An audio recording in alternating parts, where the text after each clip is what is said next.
Hello, my name's Gary Doolan. I'm a financial advisor from MHA. And I'm Robin Horton, financial advisor from MHA. We're here today to outline the main headlines in the recent autumn statement.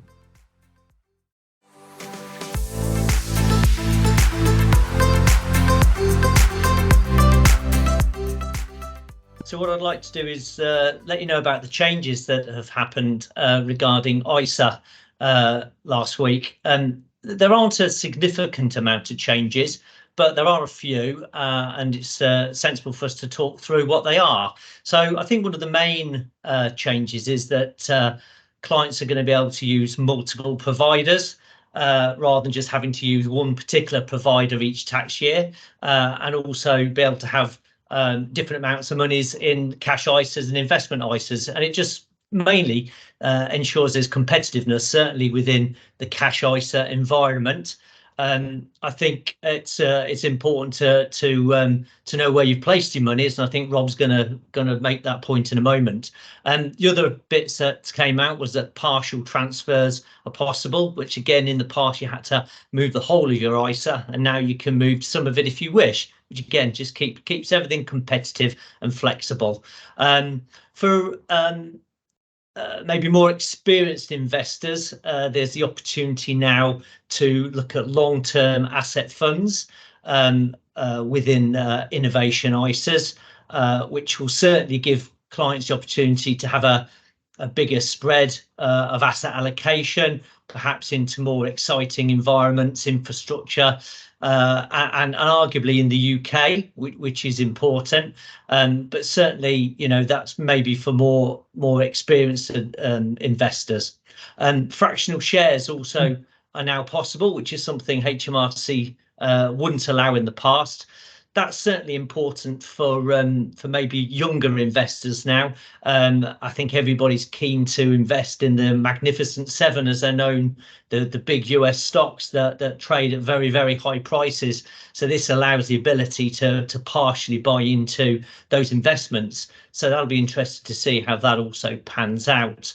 Rob, thoughts on what was said?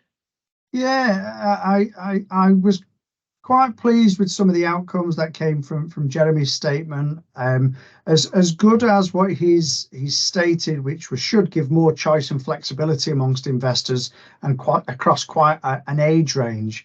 What I also have to be careful of is the thoughts of good record keeping. And the reason why I say that is because given that there's over £26 billion of UK pensions that were lost, because people basically die, either not keeping good records or people forget about where they've worked in the past.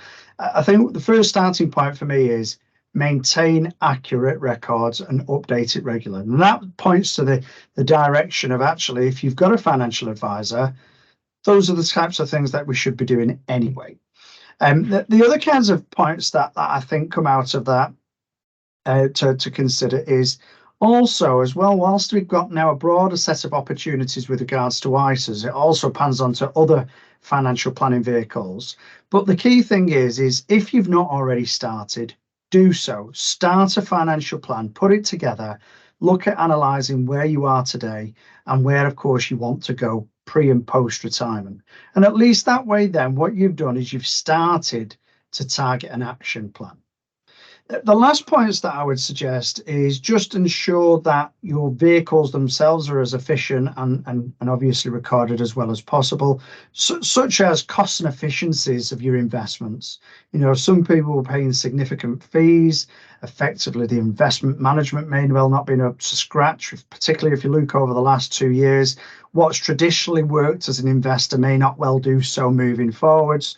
And of course, when you look at protection policies, particularly as we've gone through a period of high inflation, you may well find that your policies have not kept quite in line with the cost of living, meaning that you really want to look at those. The last point that I would raise, sorry, Gary. Good points. the last point that I would raise is with regards to your legal instruments, your wills and your powers of attorney, is making sure that intestacy is ruled out, and of course look at your circumstances and desirability of where you want assets to be benefited from loved ones. And powers of attorney, very useful documents, don't necessarily mean, of course, just because you're married, you have ultimate control over your spouse's assets if you were rendered incapacitated. No, as I say, fair points, Rob. And then if we have a look perhaps on the ISA side of things looking forward, as you say, an ISA should form part of basic financial planning where you can. We look forward to what changes may come in the budget next year. Clearly, we didn't see any increase in allowances, which certainly at a time now where people are paying more tax on their savings, an increased allowance would be favourable. We talked about potential sort of simplification because there's an awful lot of types of ISA available. We didn't see anything on that front come through, and similarly even things like lifetime ISAs, just making them maybe a little bit more flexible for people. Don't know what your thoughts are, Rob, on those areas. One sentence, spring statement, watch this space. Yeah, agreed. I think changes now probably would be lost or forgotten about by the time we get through to potentially closer to an election. So that'll be interesting to see. And finally, I think there was the point around an increased allowance for UK PLC investment. Again, nothing seen on that front, but that may come through as well, which would be interesting. So for me, I don't think there's anything more to add. Obviously, we'll keep our eye on things, as you say, next budget and maybe see something maybe a little bit more sort of interesting and more dynamic. But for now, if you do require any advice, please contact us at MHA. Thank you. Thank you.